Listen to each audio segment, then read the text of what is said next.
ఇక ఉమ్మడి వరంగల్ జిల్లా వ్యాప్తంగా శ్రీరామ నవమి వేడుకలు అత్యంత వైభవంగా జరుగుతున్నాయి. జీడికల్ రామచంద్రాలయం, వల్మిడి రామాలయం, ఎల్లమ్మ బజార్, సీతారామచంద్ర స్వామి దేవస్థానం సహా పలు చోట్ల రామ నవమి వేడుకలు ఘనంగా నిర్వహిస్తున్నారు. వరంగల్లో శ్రీరామ నవమి వేడుకలపై మరింత సమాచారం మా ప్రతినిధి రంగనాథ్ అందిస్తారు. రామాయ రామభద్రాయ రామచంద్రాయ వేధసే రఘునాథాయ నాథాయ సీతాయ పతయే నమః.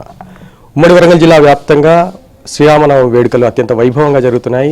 శ్రీరామనవమి వేడుకలు అంటేనే వాడవాడలా ప్రతి ఒక్కరూ కళ్యాణం జరిపించుకునే వేడుకలు. సో రాముని కళ్యాణాన్ని తమ ఇంట్లో కళ్యాణంగా, తమ వాడలో కళ్యాణంగా, తమ ఇంటి వేడుకగా చూస్తూ ప్రతి ఒక్కరూ ఈ వేడుకలో పాల్గొంటున్న పరిస్థితి. ఈసారి అయోధ్యలో రామాలయం నిర్మించిన నేపథ్యంలో ప్రతి ఇంట రాముని సంబరాలు అత్యంత వైభవంగా జరుగుతున్న పరిస్థితి కనిపిస్తున్నాయి. ప్రధానంగా ప్రస్తుతం మనం ఎల్లమ్మలో ఉన్న అపర భద్రాద్రిగా పేరొందిన సీతారామస్వామి దేవాలయంలో ఉన్నాం. ఇక్కడ చూడొచ్చు రాముల వారి విగ్రహాన్ని ప్రత్యక్షంగా మూలవిరాట్టు భద్రాద్రిలో సీతారామచంద్ర స్వామి ఏ విధంగా ఉంటారో అదేవిధంగా ఇక్కడ ఏకశిలా విగ్రహంగా కనిపిస్తుంది.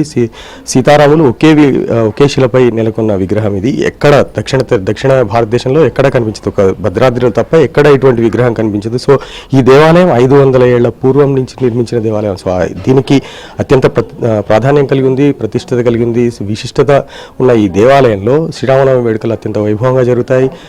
మూల విరాట్గా చెప్పి ఒక సీతారామస్వామి కాకుండా ఇక్కడ అష్టభుజి వేణుగోపాల స్వామి కూడా ప్రాధాన్యంగా చెప్పుకోవాలి. సో ఇక్కడ అర్చకులు గారు, వారితో మాట్లాడదాం. వేణుగోపాలాచార్య గారు, ఏంటి ఆలయ విశిష్టత?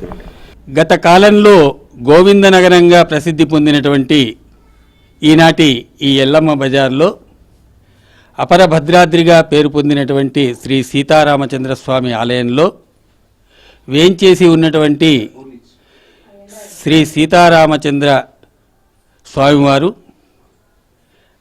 ఎక్కడా లేనటువంటి విధంగా అనేకమైనటువంటి మంగళాశాసనాలు ఇస్తూ భక్తుల యొక్క కోరికల్ని తీరుస్తూ సుమారుగా 400 సంవత్సరాల క్రితం నుండి కూడా ఇక్కడ ఉండడం అనేటువంటిది విశేషం.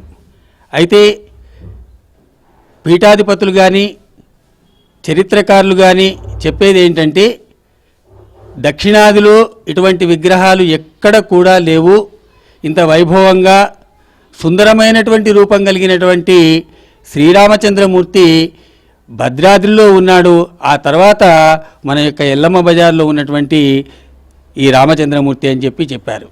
సో మనతో పాటు ఆలయ ప్రధాన అర్చకులు టీవీ ఆచార్య గారు ఉన్నారు. సో ఇవాళ కార్యక్రమం ఏంటి? జై శ్రీరామ్. శ్రీరామనవమి సందర్భంగా మన దేవాలయంలో ప్రతి సంవత్సరం ఎంతో వైభవంగా ఈ కళ్యాణోత్సవం జరుగుతుంది. వరంగల్ నగరం నుంచే కాకుండా జిల్లాలోని వివిధ ప్రాంతాల నుంచి కూడా అనేక మంది భక్తులు ఇక్కడికి ఇచ్చేసి స్వామివారిని దర్శించుకొని తరిస్తూ ఉంటారు. ఇందులో భాగంగా ఈరోజు ఉదయం సుప్రభాత సేవ అనంతరం స్వామివారికి మరికొద్ది క్షణాల్లో అభిషేక కార్యక్రమం జరుగుతుంది. తదుపరి ఆరాధన, ఆరగింపు, తీర్థప్రసాద గోష్ఠి, అర్చనా కార్యక్రమాలు జరుపుకున్న అనంతరం 10 గంటలకు పల్లకీ సేవ ఉంటుంది. ఉత్సవమూర్తులను పల్లకిలో వేంచేపు చేసి ఆలయం చుట్టూ ప్రదక్షిణ గావించి అద్దాల మంటపంలో వేంచేసి ఆ అద్దాల మంటపంలో ఏర్పాటు చేసినటువంటి సుందర పరిమళమైనటువంటి వేదిక మీద స్వామివారిని, అమ్మవారిని వేంచేపు చేసి కళ్యాణ మహోత్సవం శ్రీమాన్ టయాల వేణుగోపాలాచార్య స్వామివారి నేతృత్వంలో జరుగుతుంది. సుమారు 2 గంటల పాటు జరిగే ఈ కార్యక్రమం అనంతరం స్థానిక భక్త బృందం వాళ్ళు మహా అన్నదాన కార్యక్రమాన్ని ఏర్పాటు చేసినారు. ఆ కార్యక్రమం జరుగుతుంది. సాయంత్రం 5 గంటలకు అమ్మవారికి ప్రత్యేకంగా సారె పెట్టే కార్యక్రమం కూడా మహిళా మండలచే నిర్వహించడం జరుగుతుంది. రాత్రి 10 గంటల వరకు కూడా అర్చనాది కార్యక్రమాలు జరుగుతాయి. రాబోయే రోజుల్లో ఇంకా విశేషంగా ఈ కార్యక్రమాలు నిర్వహించేందుకు అందరి సహకారంతో ఏర్పాట్లు చేస్తున్నాం. జై శ్రీరామ్. ప్రతి పండుగ కంటే ఈ పండుగను విశిష్టంగా భావించడం, శ్రీరాముడు ఈ రామరాజ్యం వెలిసిల్లాలి, రామరాజ్యం ప్రతి చోట రాముని ఆదర్శాలు పాటించాలన్న ఒక సదుద్దేశంతో ఒక ధర్మ సంస్థాపన కోసం చేస్తున్న ఈ కార్యక్రమాన్ని దిగ్విజయవంతం చేయాల్సిందిగా అందరూ కోరుతున్నారు. సో శ్రీరామనవమి వేడుకల్లో ఓరుగల్లు ప్రతి చోట కూడా ముస్తాబై కనిపిస్తుంది. ఓరుగల్లో వాడవాడల రామనవమి వేడుకలు అంగరంగ వైభవంగా జరుగుతున్నాయి. ఇప్పుడు శ్రామరాజ్ రంగనాథ్, HM TV, వరంగల్ నుంచి.